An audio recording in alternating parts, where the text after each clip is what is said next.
We're live tracking the Supreme Court's decision day as potentially millions of dollars. Wait, it's billions of dollars. A lot of money forgiven in student loans or not. I'm Pete the Planner. This is the Pete the Planner podcast. Damian Dunn joins me as always. Hello, Dame.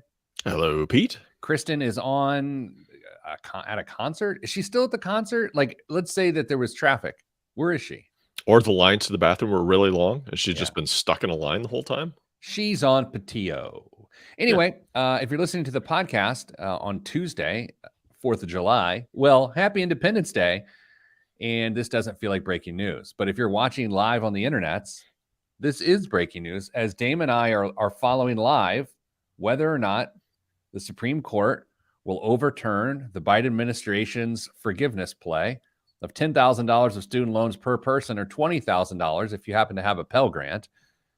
Dame, this is the last moment this can happen. It is going to happen probably, in the next 15, 20 minutes we're going to learn? I would guess. Usually the results, the opinions come out every couple minutes after 10 o'clock. It's just a matter of getting them pushed out and people getting them from the office inside the Supreme Court to their distribution links. So we are waiting. Good day, Andy. Hello, Danza. Happy Fashion Camo Friday. That's right. I'm wearing fashion camo for those that only are using their ears today. Dame, so there's 0% chance this gets upheld, right? I'm not going to say 0% chance. I think it is low. I think it's probably less than a 10% chance, but I've seen some crazy stuff, it seems like. So we've got to hold on to our breath a little bit while we're trying to figure out if it's going to get released. They are starting to have the cases, the opinions trickle out. The first one that was released has nothing to do with student loans, but it could be literally any second. All right. Someone just came out? Did we miss one? There's an opinion that's out, but it's not on student loans. It has something to do with Colorado website designer. Oh, that one. Yes. Mm-hmm.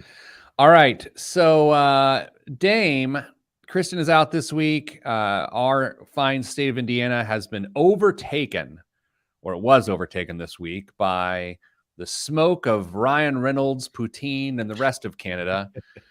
That was not a fun week. I have to, at first I felt inconvenience. Then I felt mad. I was very strange to be in the Midwest this week as smoke was literally choking people. It was really depressing. It was walking around, and normally summer is, albeit hot, very beautiful in the Midwest. Bright blue skies and gentle breezes and whatever you like about summer. Usually pretty darn enjoyable. And this week was none of that. It was hot in most times, and just you couldn't see, and everything was orange, and it was horrible. So you've really seen one of the cases came out so far, but the other one didn't. Like I'm doing live updates and I'm not seeing the one that came out. How are you so better than me? Well, don't answer that. I'll let our valued listeners answer that for themselves. Here's what we're talking about on the show this week. And sorry, podcast, this is not compelling. Like, I'm just gonna be honest. Like, this moment in the show has not been compelling. This 3 minutes and 41 seconds, if you hadn't already skipped through it, then I'm sorry. But the show's going to get better from here on out. We are going to do, our first segment is going to be on, SCOTUSblog.com. Jerry, you ruined it. That's where I'm at. Oh, well, come on, Dame. Why don't you tell me? I mean, I am trying to host the show. Yeah, I suppose that's right. For the good of the show. We're talking about why titles for financial advisors and designations for financial advisors create such chaos for financial advising clients. So we're going to talk about that.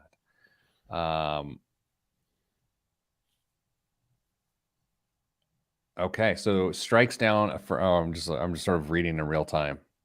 Anyway, that's always great. Let's just start the show. Let's start the show. Let's start with. We're going to do the designation thing. We're going to actually end up talking about the student loan thing once it comes out, and then we're going to do our first 6 months in review of what our market predictions are. And the reason we're doing it because Kristen is not here, and I get the feeling that she's hammering us. And so I don't want her to feel good about her good performance. It's best for our egos. We are fragile men. You want to start with that? Uh-oh. Here it comes. I think TV news just broke through. Wait, hold on. Stand by. Andy, you better not be teasing us. Although we are now 5 minutes and 9 seconds into a tease. How in the world? Oh, it was the one you already had found. Never mind. Andy. Oh, Lord. Andy, Andy. Andy, you are banned from the show for 30 seconds. For 30 seconds. We're not going to count another 30 seconds. Let's start the show because I feel like at some point people are going to be like, this is dumber than normal.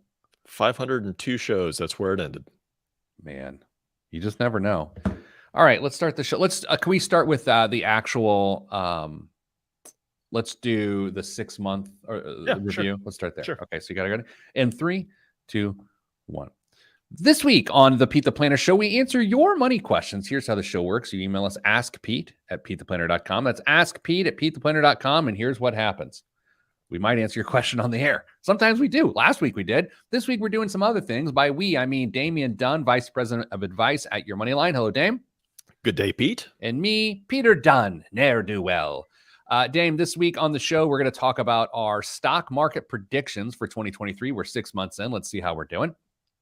We're also going to tackle financial advising titles and designations and why they confuse everyone who's just simply trying to get help with their finances. And finally, we are going to talk about the Supreme Court's ruling on the Biden administration student loan forgiveness plan. All right, Dame, 6 months in, everyone knows, here's how this works on the show. At the beginning of the year, each of the hosts of this show select what they believe to be the best stock of the year, the biggest loser of the year, and the S&P 500 for the year. Yep. And so the three hosts of the show are me, you, and Kristen, who's on vacation this week. So right now we're checking in best, worst, and S&P, and who is doing poorly. How do you want to do this, Dame? I'll put you in charge. Let's start with best. That's usually where we start, right? Yeah. We usually start with the winners, where we pick what stocks we think are going to do best for the year. And we've had, let's be charitable and say, varying results with our choices. Well, I mean, so how bad is Kristen doing? Well, Kristen, she went out on a limb this year. I'm going to be honest. She chose Tesla to be her winner for the year. Okay. Tesla is up, give or take 121% for the year. So that's a good pick. Yeah, it's not bad. Not bad at all. All right. So that's a solid pick. Dame, how are you doing? What did you choose and what did you pick? So Kristen's up 121%. That's an amazing pick. By the way, have we said it yet? Don't follow any of these predictions or recommendations. No. You are not to take action on any of these things within your own individual investing. This is for entertainment purposes only. Dame, what's your choice and how are you doing? I went a little bit more conservative. Of course, last year I made the very controversial pick of Berkshire Hathaway as my winner when it was just, and it worked out pretty well for me. This year I went with very conservative choice, Apple. I chose Apple as my winner for the year. I got to say, Pete, it's doing really, really well. It pales in comparison to Kristen's pick of Tesla, but Apple so far this year is up 47%.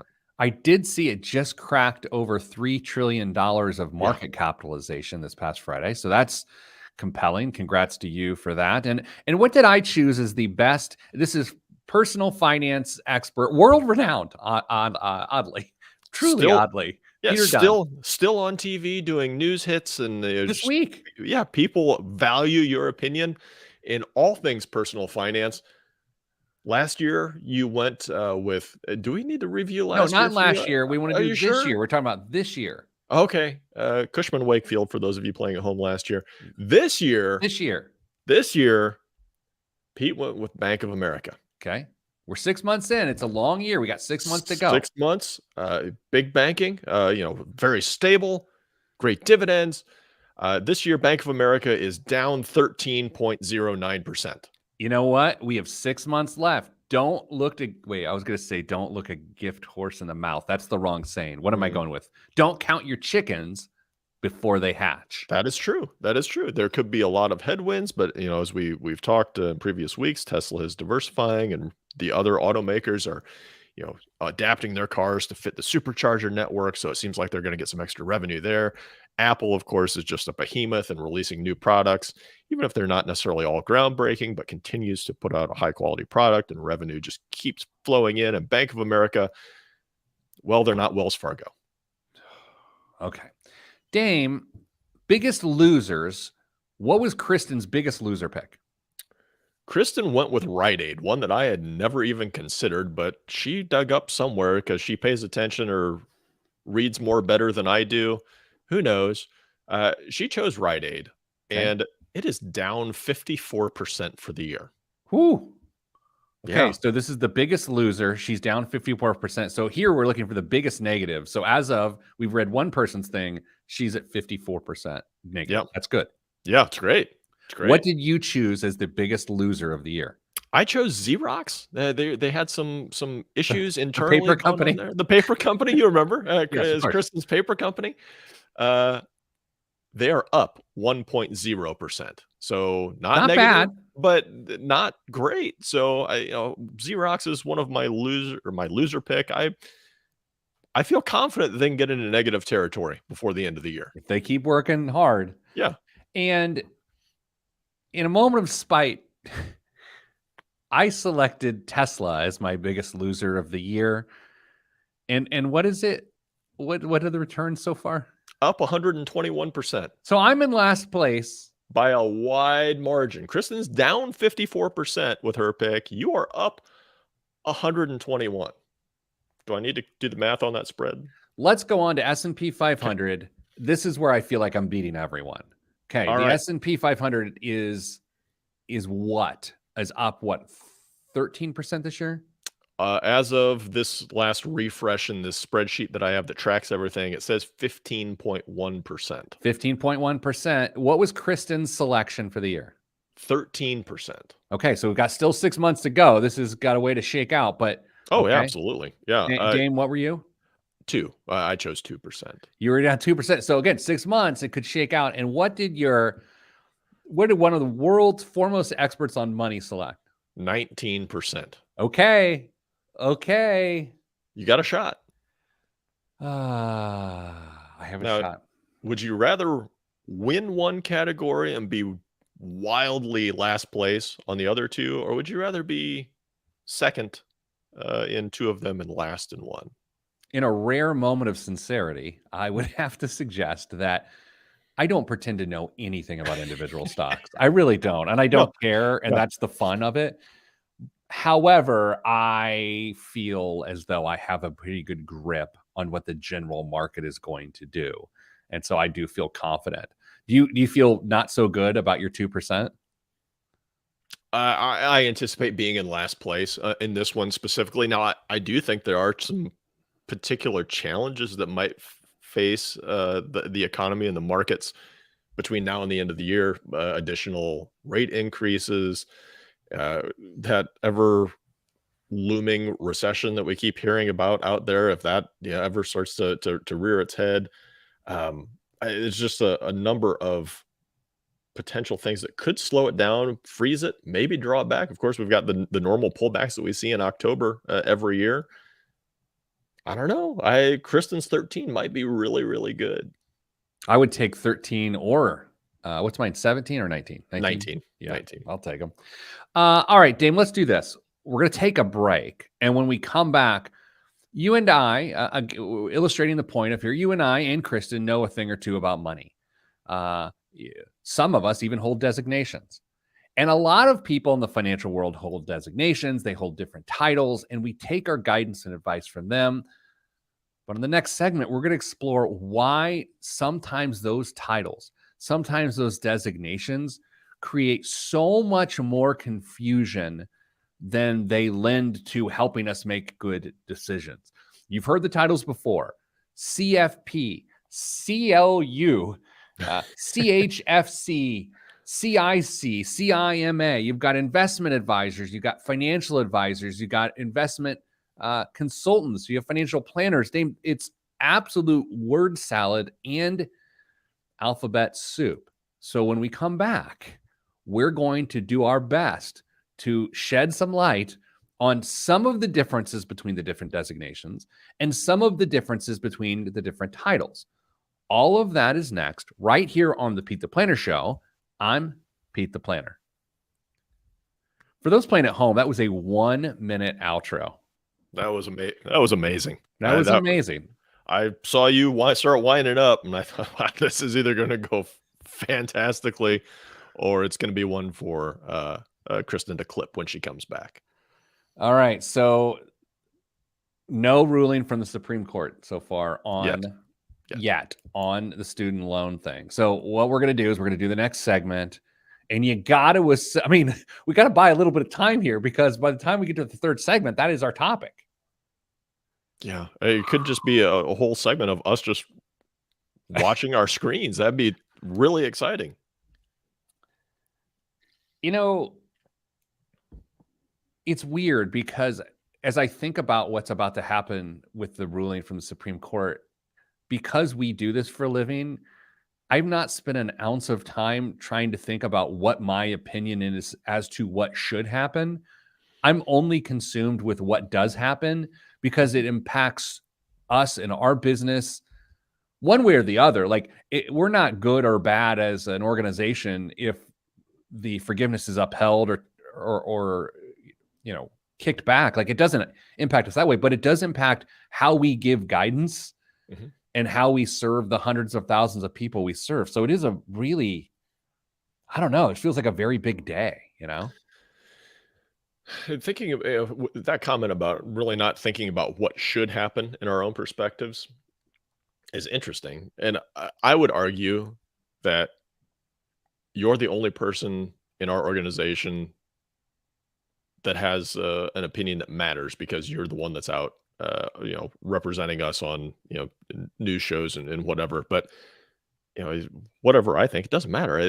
I've learned to kind of set what I think aside for a number of things when we're directly helping people. We just deal with the facts of the matters, not coulda, woulda, shoulda, or what we think should be reality or what's fair and just. But here's the reality of the situation. Here's how we can apply the facts of the matter to your situation and help you get from point A to point B. I agree with that in the sense that I am more public, but over the years, I've really pulled back on my opinion as to what should happen and really focused my opinion on the ramifications of what is happening, which is nuanced. And it's also how, frankly, I avoid hot takes, like actual hot takes. We do hot takes on this podcast all the time for entertainment purposes, but actual in the media on serious news broadcasts, like I'm not looking to like gain people on my side. Like I'm not looking for fans to be like, I agree with him. Like I don't care about that actually anymore. At some point I did. Now I want to know, like, what is a business owner to do? Not me, but what is a business owner to do when they employ some of the 40 million Americans that have student loans, and how will this impact them? Like, that's what I care about. I think I caught you at the very end of that period of your life where you were really concerned, or where you were interested in generating as many followers as possible, or trying to have that public persona. And maybe it was me. Maybe it was my effect on you of saying, you know what?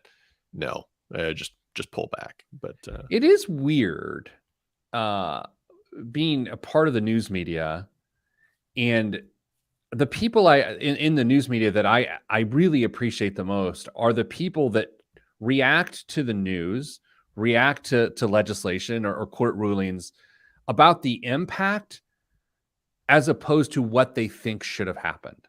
Like I really, because I have an opinion what I think should happen.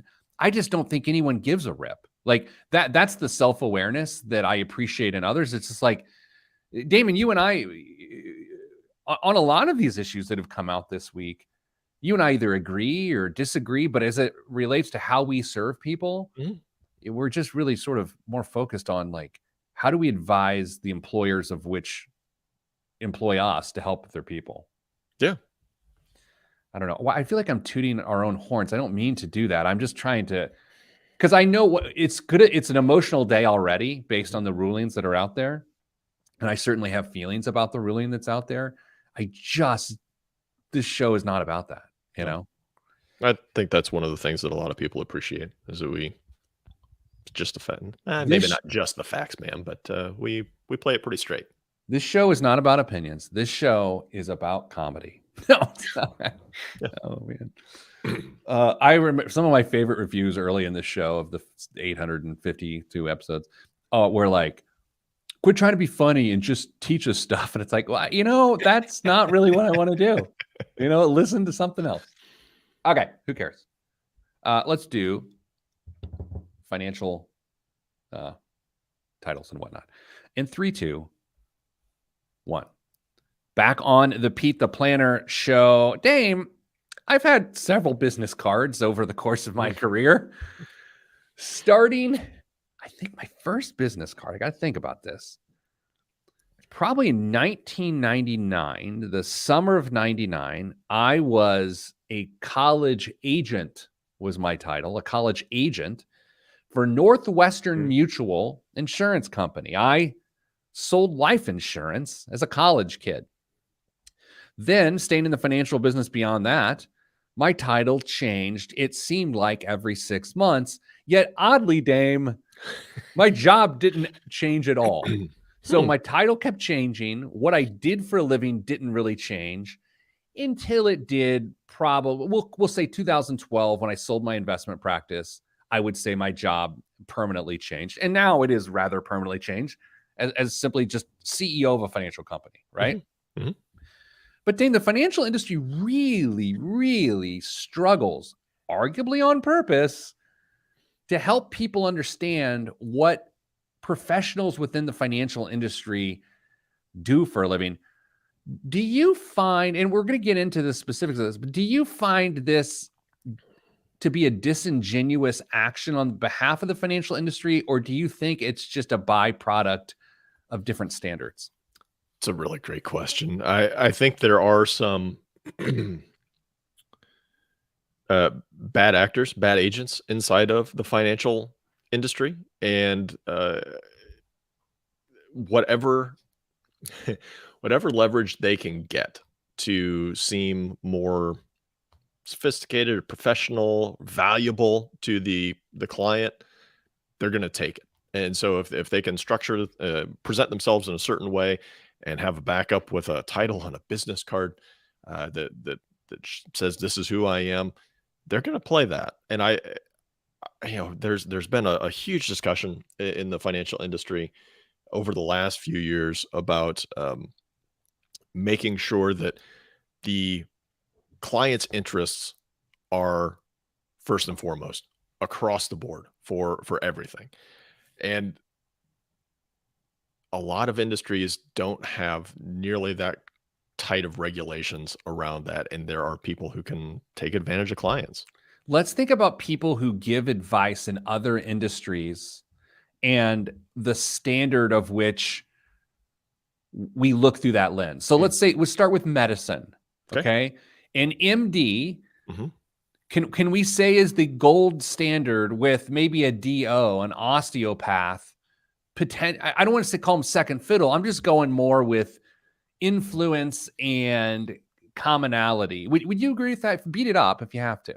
I would say it depends on what I am seeing the healthcare provider for. I mean, if I've got some sniffles, do I necessarily care if it's a doctor, a DO, a nurse practitioner? I don't. I'm pretty sure they can take care of the needs that I have in those cases. But if we're talking about higher level things, doctors or DOs, I think MD or DO is the top tier in the medical profession. And the strange thing, and we've argued this on this show before, an EMT, I'm sure there's designations for an emergency medical technician that in certain medical situations, you most probably want to see instead of a surgeon who doesn't deal with that issue. Okay, so that's one lens.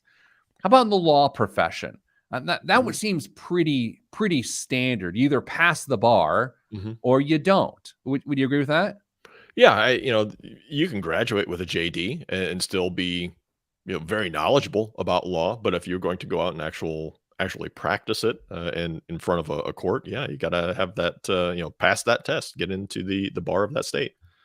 And from a tax standpoint, now the tax standpoint's pretty interesting here Mhm, because there's a CPA, mhm. but in terms of tax preparation for the common man or woman, you don't necessarily need the expertise of a CPA. And in some instances, you can use tax preparation software depending on the simplicity of your financial life.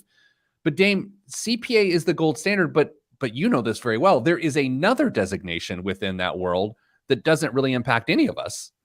And what is Yeah. that? EA, enrolled agent. That's actually a designation, a certification that you can get directly. That's overseen, I should say, by the IRS, and gives that individual the ability to represent you in front of the IRS. Should your your return need a little bit of defending. So you don't have to be a CPA in order to be able to know how to prepare a tax return very, very well. Enrolled agents are pretty darn qualified to do that.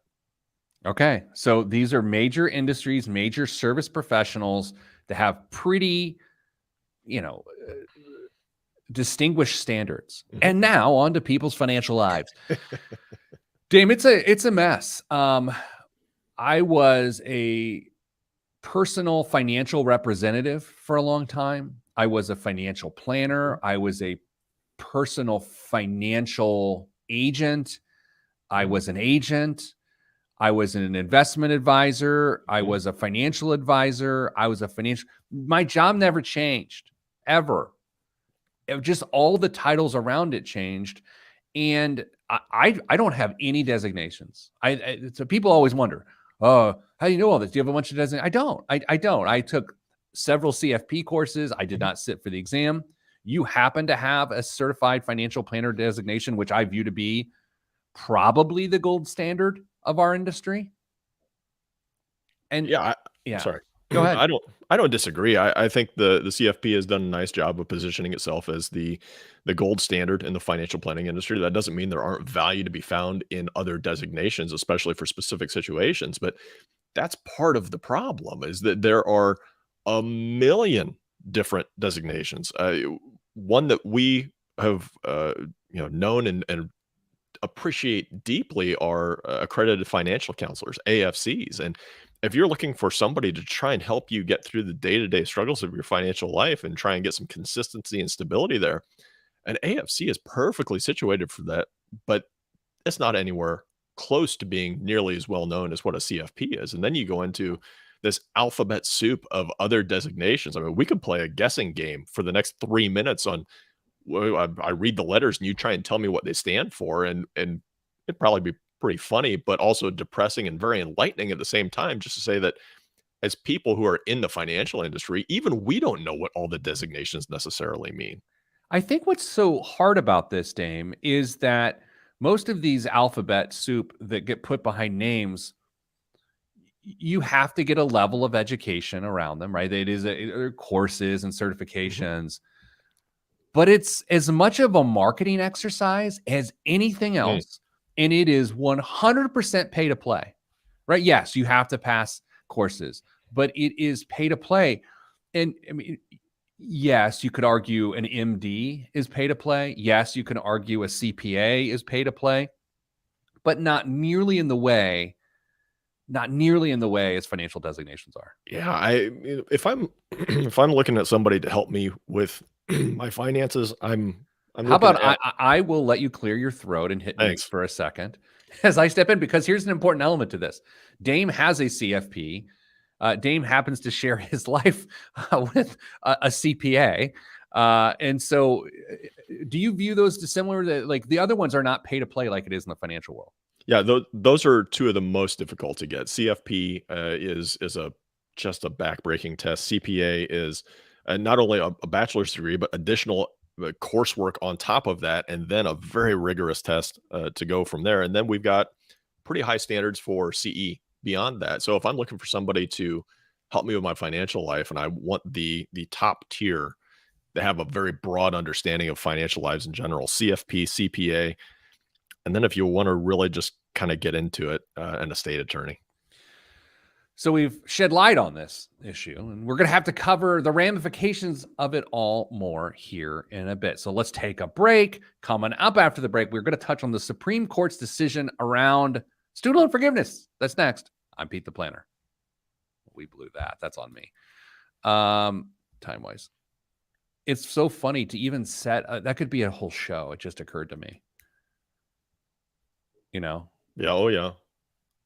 Because we really didn't make a point other than to say It's confusing. it's silly. It is silly. I just remember. So I worked for early on a couple very large companies, and just at the corporate level, at the headquarters, they decided they wanted to be called one thing, call us one thing versus another thing, and so then, arguably, millions of dollars of stationery was scrapped, and millions of dollars of stationery was purchased, just so you would change like a word and nothing else changed. Mm-hmm. Mm-hmm. I do. Yeah, it's a struggling, it's frustrating, I should say, scenario for, I mean, even other professionals in the industry, because we look at it and the designations themselves, to your point, they don't mean a whole lot, because you need to know that person that's actually doing the servicing, and what their experience is, what their competency level is, and how they apply it with their clients to know if they're really worth anything at all. I think I have a pretty firm opinion on what I'm about to say, but I'm also, before I levy it, I'm thinking, do I need to hedge at all? Because I don't mind making people upset, but if I'm working with a professional that is advising me about my assets, and assets that are being invested, okay, so I'm not talking about my home, but I'm talking about an IRA in any capacity, an individual retirement account, a chunk of money that you want to grow. If you cannot find them on broker check, if they are not registered with FINRA, I would have a pretty big problem with that. Is that too spicy, or is that accurate? Who am I missing here? I mean, I think I don't think RIAs are necessarily all listed on broker check, but I think they are. I could be wrong. Like, I me too. Yeah, I to be wrong, but yeah, I don't know. It's been a while since I've been in that game, so I'm not entirely sure. I guess I could look myself up and see if I was listed when I had my own, but you were. that was I? Yeah. See, somebody did some research. Yeah, so I think it's more of like, when I have no problem with insurance professionals. In fact, I really appreciate insurance professionals, but they can often, let me recast that, can sometimes cross over into this first student loan case, Department of Education versus Brown. That's not the one, is it, Dame? No. Sorry. I was checking myself out. I didn't even know you had a mirror in the studio. I think sometimes that insurance professional can cross over to advising on a bunch of other assets, and I find that to be a problem. Wait, no standing? That's not it. Okay. In real time, if you're listening on podcast, we are still monitoring the student loan forgiveness situation. What is Department of Education versus Brown? What is that? Oh, wait, it is. What? That is the one. Are you serious? Yeah. To alleviate hardship, the decision, the opinion says, to alleviate hardship expected to be caused by the impending resumption of federal student loan repayments that have been suspended during the multi-year coronavirus pandemic. Oh wait, sorry. So wait, is this it? Too much to read. I think this is it. The one chance that it had was no standing. No standing. And unanimous no standing. Oh, there are two. Wait, hold on. Carrie says that's student loans. Carrie says there are two. Yeah, there are two. Yeah. Isn't it great when you've got experts like us distilling what this all means? Yeah. We have the second student loan case. The chief is the author.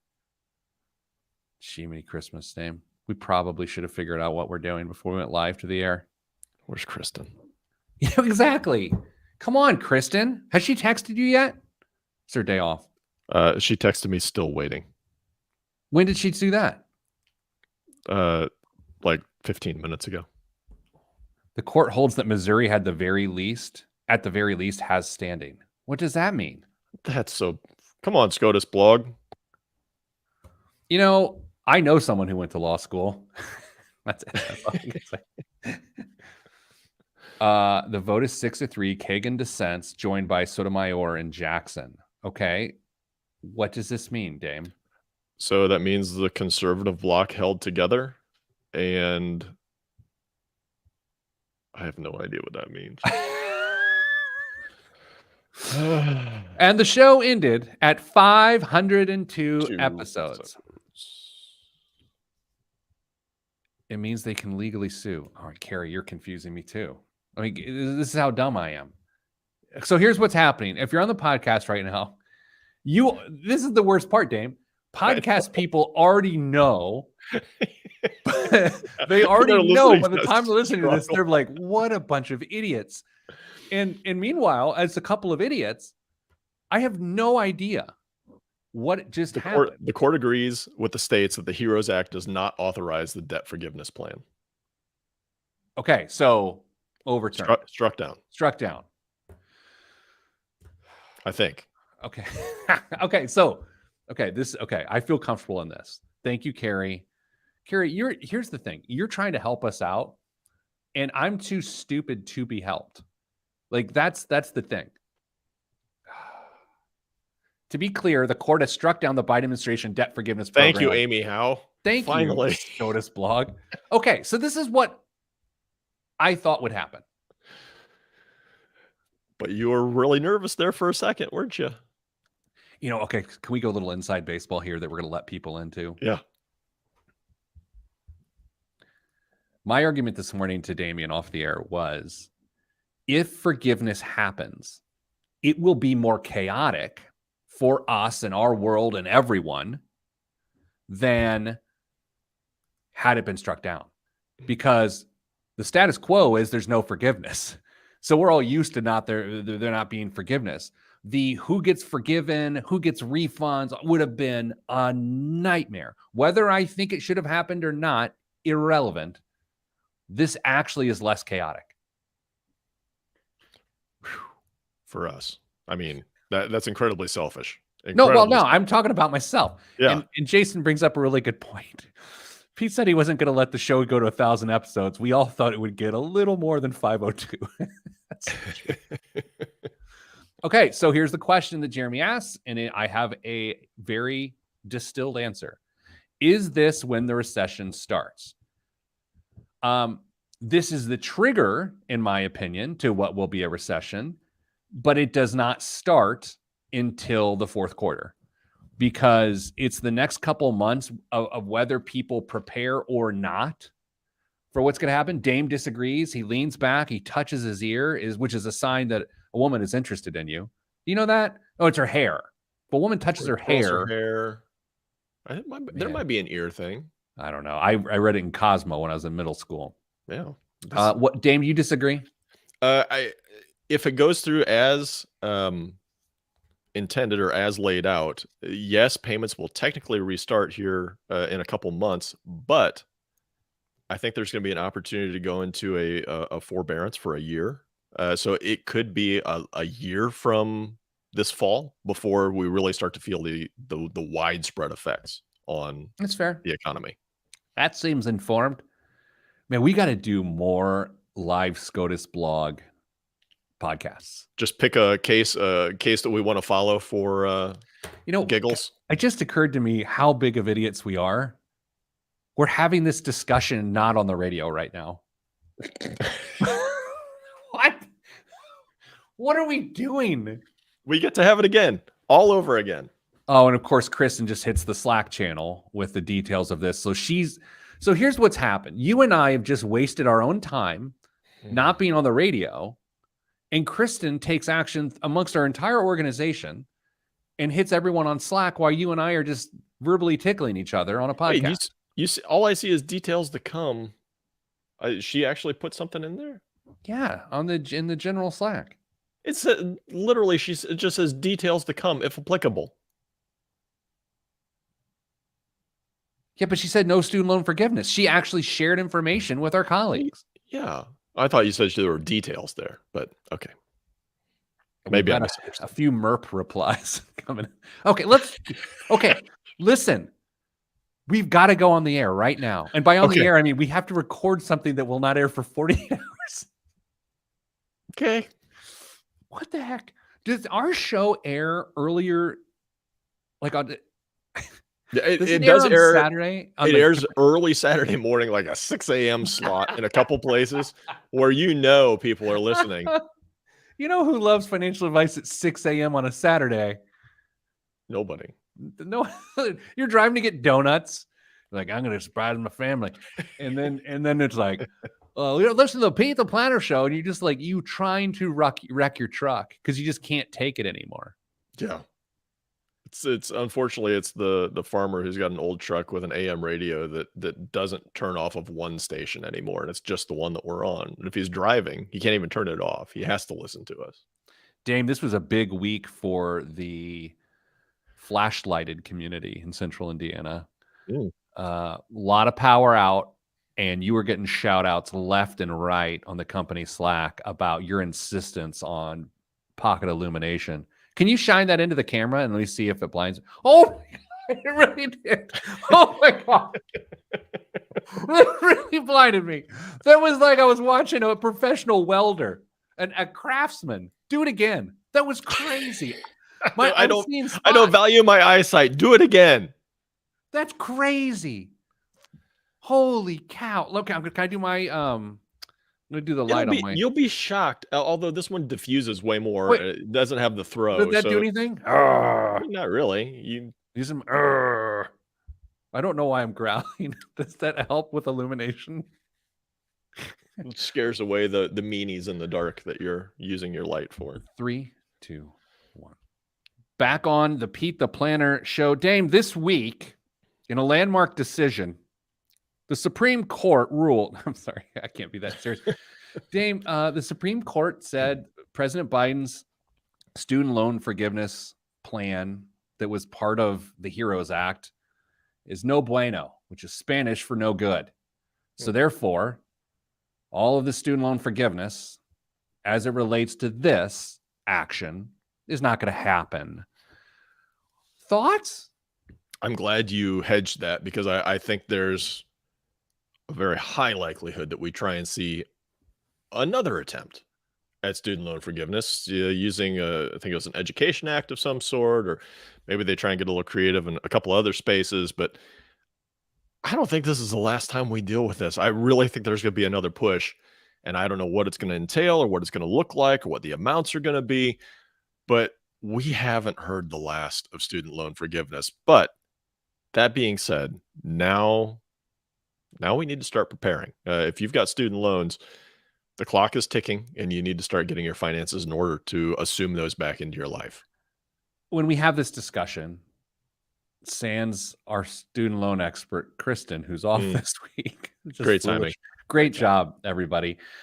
Dame, it is important that as people are listening, they understand that we are not weighing in on what we think should happen because we are not experts at that.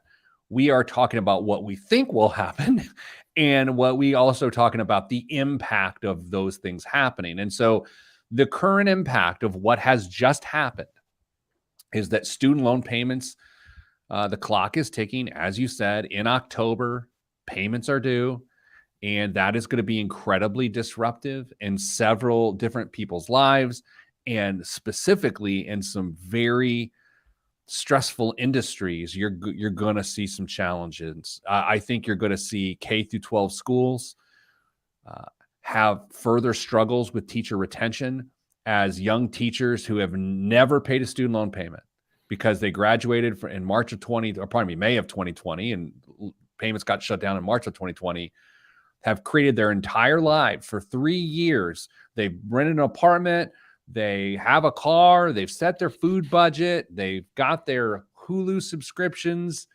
And now they're going to jam a $300-400 payment into that. In retrospect, you're going to see people leave teaching and go to a higher paid profession, which is a massive, massive problem. And you're also going to see healthcare struggle as people are going to be bouncing around healthcare systems for higher wages, which in itself is not a bad thing, but it's going to become so disruptive because people will not have the proper cash flow strategy to deal with this. So that's what I think is on the horizon. Is I think you're going to have industries that struggle with retention are gonna that's employee retention, right? The other way to say that is turnover.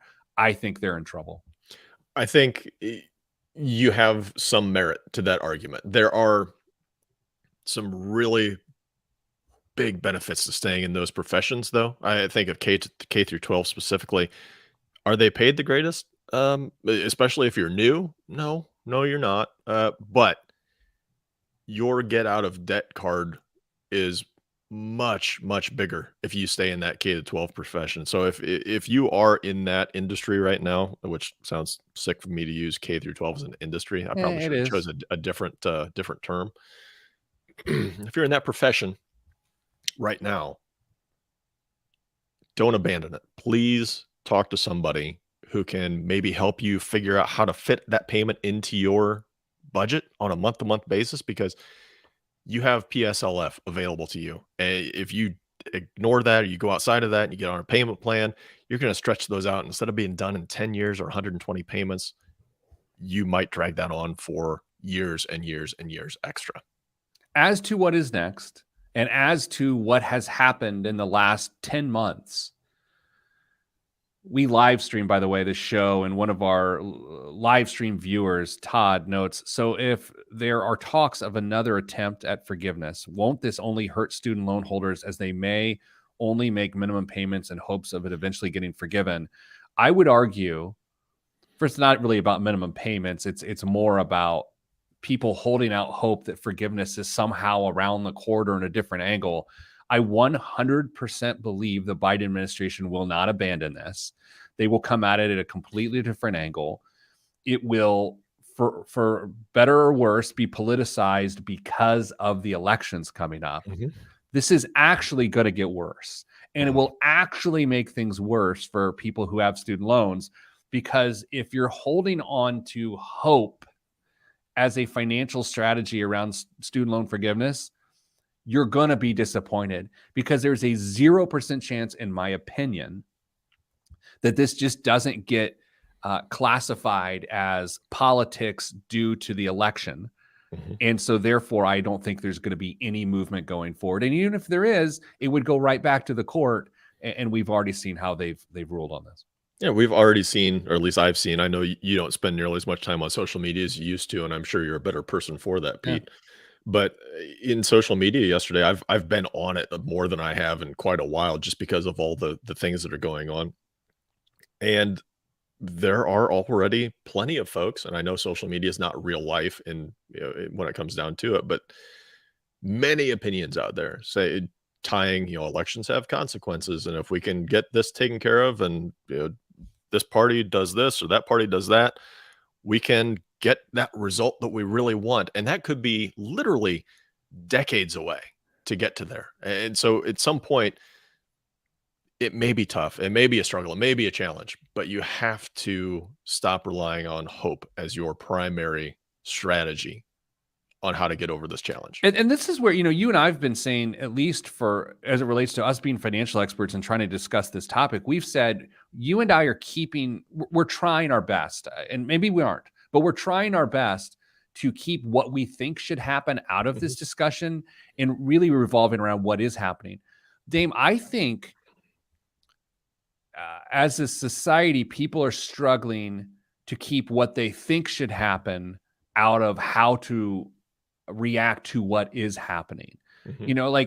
I think people had rose-tinted glasses the last 10 months as it related to this legislation and did not put a plan in place to begin repayment, and it has hurt them because of what they think should happen. I don't disagree one bit. I think there are a number of folks who would have been much better off. If you found yourself in that position, you would have been much better off trying to figure out how to carve $50 a month or whatever, and then another 50 on top of that, trying to get your budget in place over that 10-month period so you could just slow walk it to the point where you thought your payments were going to be once they start back up, and not have that anxiety and that crushing sense of despair when they start back up and you don't have an answer for that. So yes, that's a coulda, woulda, shoulda, but now people are going to have to do the hard work of figuring out where that money is going to come from and how they're going to satisfy this obligation. Yes, I don't want to say strange week with Supreme Court rulings because that seems judgmental. Dynamic week, right? It has certainly been an impactful week to people's financial lives, and I think as it relates to people's financial lives, this ruling that happened in regards to student loan forgiveness might be the most impactful thing from a financial perspective. All right, so Dame, let's do this. We're going to take a break. And when we do come back after the break, we're going to do a couple things. Biggest waste of money of the week. And it is such a waste of money that several people have sent it to me. You've likely seen it. Several people have sent it to me this week as like, this has to be the BWOM. And it is the BWOM. And you've likely, I hope you haven't seen it because it sort of blows everything away. And then, believe it or not, in what was a pretty spicy news week as it stands in the financial world anyway, we do have more news items. Ours are probably a little more trivial and a little more giggly than what we've seen the rest of the week. But all that is next. By the way, it is 4th of July extended weekend for those people out here in this world. So happy Independence Day for all those that celebrate it. And by all those that celebrate it, I mean, well, frankly, Americans, because it's just July 4th in Spain. All right, coming up, Pete the Planner Show, BWOM, the news. That's next. I'm Pete the Planner. That time I went for another minute outro, less appealing. It was still solid. It was okay. Still solid. It got a little repetitive. That's what happened. I think I know what you're going to show. And if you don't, I'm going to be disappointed that I didn't send you what I saw. Is it handbag related? Yes. Yeah. Okay. Yes. Everyone in the world has sent this to me this week. Actually, I'm trying to think of the first person that sent it to me. It was one of our, I don't really get on Twitter much, but I got on my desktop and it's a nice young woman who sent it to me from there. I can't remember her name. And I'm sorry.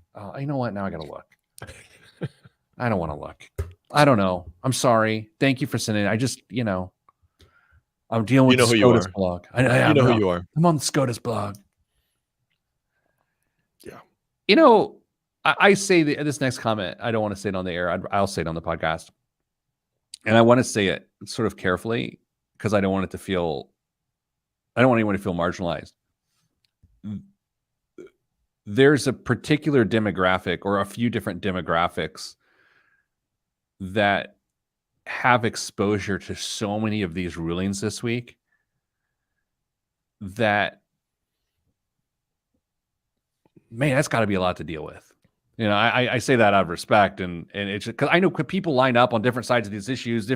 So these issues affect different people. But man, I feel bad no matter what my opinions are. I feel really bad. There are certain people this week that it feels like literally every single ruling went against their interests, and that's got to be tough to deal with, right? I can understand that. Yeah. Absent of whatever I think, that's gotta be no good. I don't know. Is acknowledging that helpful or is acknowledging that not helpful? Who knows? Okay. Man. The thing about this BWOM is it's even hard to set up. It's so stupid. Yeah. But let's do it anyway. I got a meeting. I gotta go. All right. Sorry, Jeremiah. But it's a special SCOTUS blog. All right, let's start the show in 3, 2, 1. This week's biggest waste of money of the week right here on the Pete the Planner Show is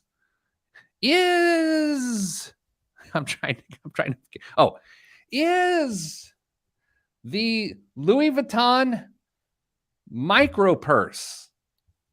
That's right. It's smaller than a grain of salt, narrow enough to pass through the eye of a needle. This is a purse so small that you'll need a microscope to see it. There are big handbags. There are normal handbags and small handbags, but this is the final word in handbag miniaturization. As a once functional object like a handbag becomes smaller and smaller, its object status becomes steadily more abstracted until it's purely a brand signifier. Louis Vuitton, at auction in conjunction with Mischief, which is some sort of brand with the vowels stripped out of it, Yes. have produced the size of a grain of salt, a handbag, a detailed handbag. Dame, it sold at auction this week for $63,000. It is not functional. No. You can lose it with a sneeze. $63,000. Dame, I know this is not the general format of biggest waste of money of the week, but that might qualify as the all-time biggest waste of money, no? I was trying to figure out what do you do? Do you give it to someone to put on display? I mean, you can't just leave it in your house. There's no way you're ever going to keep tabs on it. Put it in a safe deposit box. I mean, essentially, you just forked over $63,000 for air because you can't even see detail on it. I will say, in the article I saw, they had a zoomed in picture from an electron microscope or some sort of microscope, and there's a shocking amount of detail on the bag. But is it a bag if there's no opening? There's no opening. It's a piece of plastic. There's literally no opening. No. I don't get it. I think if you bought it, it's just basically your Scarlet S for stupidity that you'll have to wear for the rest of your life. Do you think I don't think Louis had anything to do with it. I think it was just a creation that was done. Do you think they're happy about this? Of course they are, because it brings esteem to their brand. But Is it isn't it a esteem knockoff? is that what we're representing here? Reflecting as esteem? Dan's on our live stream might have the best joke of the year. It's to hold your Bitcoins. That's amazing. Oh, by the way, never mind. Okay, Dane, what's in the news this week? A 9-year-old from Snoop Dogg's Youth Football League has landed a 6-figure name, image, and likeness deal with a sports agency, becoming the first person from the youth league to do so at such a young age. Gali Wadood Jr.'s father, Gali Wadood Sr., shared the news with KTLA, describing his son as a standout 9-year-old athlete who excels in football, baseball, track, and karate. It's karate. Well, sorry. It's kind of surreal, Wadood Sr. said while describing the moment his son signed the deal in print with a Dixon Ticonderoga No. 2 pencil.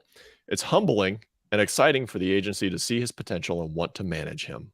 Pete, 9 years old, $100,000. Oh, it's 6 figures, not even 100. I don't know, 6 figures. What in the world could possibly warrant that kind of money? Here's the thing, Dame. You and I both have been 9 years old. Yes. You and I have both coached 9-year-olds in youth sports. Sometimes the margin of excellence holds. And sometimes, most frequently, it fades within 2 to 3 years. Yeah. Bodies change, hips widen, shoulders slump. Like, man, that is way too early. Now, if this was a story about an 8th grade high school receiver, okay. Yeah, I get that. A 3rd grader, though? A 3rd grader, I don't go into like, this is the sign of the apocalypse, or, look, hey, if you can get that bag, if you can get the money and you can convince someone that you were someone that they want to associate with, on the surface, I have no problem with that. I would say to the people who invested that money, unless you're doing it for the attention of investing in a 9-year-old, that's a ridiculous investment. Do you think it even puts too much pressure on the kid, though, at that point? What are the chances? Interesting. What do you think this kid's a college athlete? What do you think the chances are? Well, I was a college athlete, so it's not that hard. Okay, that's fair. Okay. So I would say there's a pretty good chance the kid's a college athlete. But even then, okay, so let's this is where I'm going to get out over my skis. Down at the University of Miami, there are twin women basketball players named the Cavender twins. Do you know of the Cavender twins? No. So they have one of the top 5 highest grossing NIL deals in NCAA. And they're okay basketball players. Like they're I mean, they're better than you and me, right? The Dunn twins versus the Cavender twins, we would lose. But it's really their social influence, and I don't mean that in a negative way. They are influencers, and so they are providing value. They are successful because of the brand they've created. And so, Dame, does a person have to, for this young man to be considered successful, does he have to go pro, or does he have to just provide a living based on what has been created? And I would argue with the Cavender twins, and I believe, and I don't follow them that closely, I would believe they actually signed a WWE contract. Really? I believe, and that might have been speculation they were going to, maybe they didn't, I don't know, but they're leaving college basketball still with eligibility to take advantage of their popularity, which, hey, I'm an old fuddy-duddy, but not that much of an old fuddy-duddy. That's fine because it actually led to something. But as a 9-year-old, will this lead him to an influencer path if that is maybe the goal? I remember a trip that you took with your family one year, and you said that within the first couple minutes of being on the ground, they're like, I'm just looking for the influencers. That's what I want to be. Or Yep. the YouTube. And we both laughed and rolled our eyes. We're like, I can't believe that. And every day it seems like it's getting closer and closer to a realistic option for definitely not everybody, but for some. You know, here's the weird, maybe this is an off-the-air conversation. What else is in the news? What else is in the news? Competitive fishing is incredibly lucrative, but last week a pro fishing crew lost out on winnings of more than $3 million, all because they reeled in a fish with a bite already taken out of its flesh. Officials from the annual Big Rock Blue Marlin tournament disqualified the 619.4-pound blue marlin due to, quote, mutilation caused by a shark or other marine animal. Per NPR, had the fish qualified, the crew would have split a massive $2.7 million pot plus a $739,000 bonus for the first team to snag a marlin over 500 pounds. I have several notes here for you. First, the bird noises coming out of your studio today are insane. Really? Yes. Crystal clear blue jay, I think. Second. Sorry. That's right there. Yeah, this is the second best fishing story of the year, as we've got weights in fish is the best story of the year. I saw a picture of the bite of this marlin. Oh, have you seen it? No, dude, completely unfair, man. Like it was really, all things considered, a nibble. And how is that? Are they suggesting that the fish was somehow not able to fight its full power because it had a nibble out of it? When in fact, the shark, if you've ever gone deep sea fishing, the shark probably bit the marlin at the boat. It's terrible. I feel very bad. And those are my hot fishing takes for the week. Dame, when Kristen's back next week, we will probably talk more about student loan forgiveness, given that you and I just got to speculate for 40 minutes today because she's the expert and she's not here. So we'll do that next week. For everyone listening today, thank you. And we're sending you good vibes because good vibes are all that's in the budget. I'm Pete the Planner, and this is the Pete the Planner Show. Yeah, you got to see that picture. It's pretty wild. Pretty wild. Wonder if Crisp isn't working right now, because there's no way you should be able to hear that. Okay, anybody listening to the show still that has not abandoned ship, can you hear Dame's bird sounds? The world will never know. Well, no, you turned on Crisp now, didn't you? No, I didn't do it. Andy hears the birds. Andy hears the birds. I wonder if Andy and I are just losing it. We hear the birds. Jeremy says yes, but not too loud. Well, he's got a pilot's ears. You know, that's the thing, though. He's just got like jet engines running through his ears at all time. Jason hears them. Angela All hears right, them. all right. I don't know. I'll try and figure something out. That makes me wonder how many other noises. Yeah. Maybe you shouldn't have had chili last night. That's all I'll say. Eh. Danza says she gets an occasional peep. That's how I feel on Easter these days. I'll just have one because they're so sweet. It is peaceful. It's like zippity doodah is sort of playing. Yeah. I don't know. Sorry, everybody, for the distraction. You know what's weird? You and I are about to leave our studios. Some of the biggest financial news to happen in decades just happen outside of our studios. And although we talked about it and experienced live together, I feel like I'm going to walk through that door and I don't know what's on the other. I mean, I'm serious. Like, I don't know where the rest of my day is going to go. I don't have my email pulled up because I could be on the news the rest of the day is what I'm saying. Like, I don't know what's about to happen. I already know I have to write a couple things. So. Oh my gosh. All right. Well, I got to go, dude. Thanks, Dan. Thanks, Pete. Everybody else, stay good.